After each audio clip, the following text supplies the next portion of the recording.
in this short, possibly 30-second long video, I wanted to go ahead and just show you some graphs that you need to be able to know.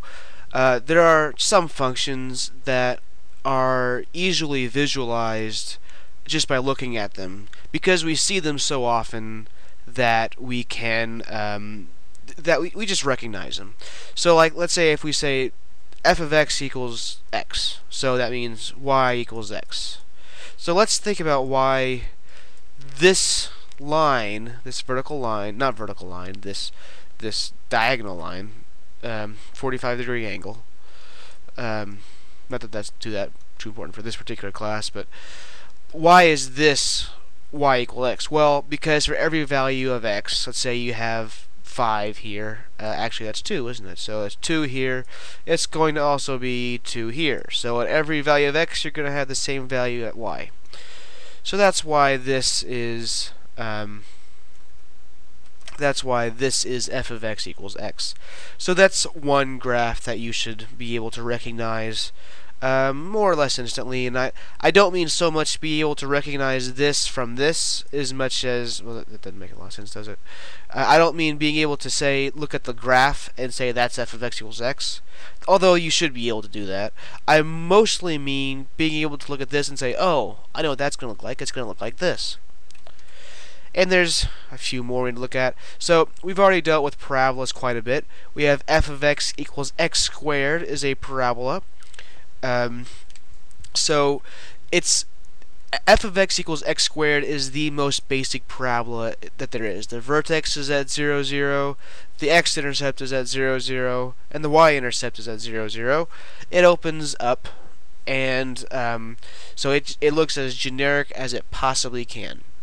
So that's a parabola. I'm not going to go into an explanation of why it's a parabola because we've already done a lot of parabolas. Well, I might as well. So let's say we have 2, x equals 2, we're going to square it to get 4. But let's say we have negative 2, so we square it, we get 4. So the more we go to the right, the more it builds very quickly. The more we go to the left, the more it builds very quickly. So that's why f of x equals x squared. So now f of x equals x cubed. This one is kind of different, as you can see, because whenever you cube, see the further you go to the right, it builds. In fact, it builds faster than x squared does. But when more you go to the left, the faster it goes down instead of up. The reason why is because when you cube a negative number, you get a negative number back. See up here, whenever you square a negative number, see there is nothing that you can put in x that will get a negative number. But for x cubed, any negative number you put in for x will give you a negative number back. That's why all positive numbers will give you a positive result, but all negative numbers will give you a negative result. Okay, let's go to the next page. I don't know why we just put it on a separate page. This is the last one, the absolute value of x. Now, we haven't actually discussed absolute value in this class. But what absolute value of x is, you more or less you make the number positive. So the absolute value of 5 is going to be 5. It's already positive. But the absolute value of negative 5 will again be positive. So for the absolute value function, if your number is positive, the absolute value is the same. So the absolute value function equals x, excuse me, if,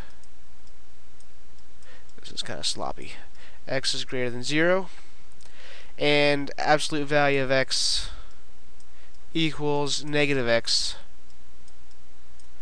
if x is less than 0. It's what we call a piecewise function.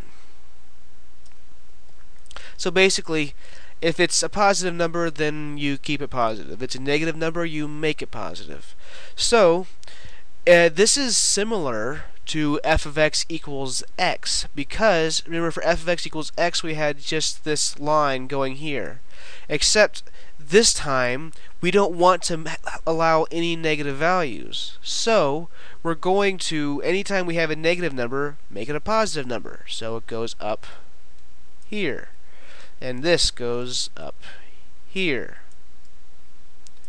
So that means that we have this negative 4 is going to go to positive 4 on the y-axis, and just the same way that this positive 4 is going to go to positive 4 on the y-axis.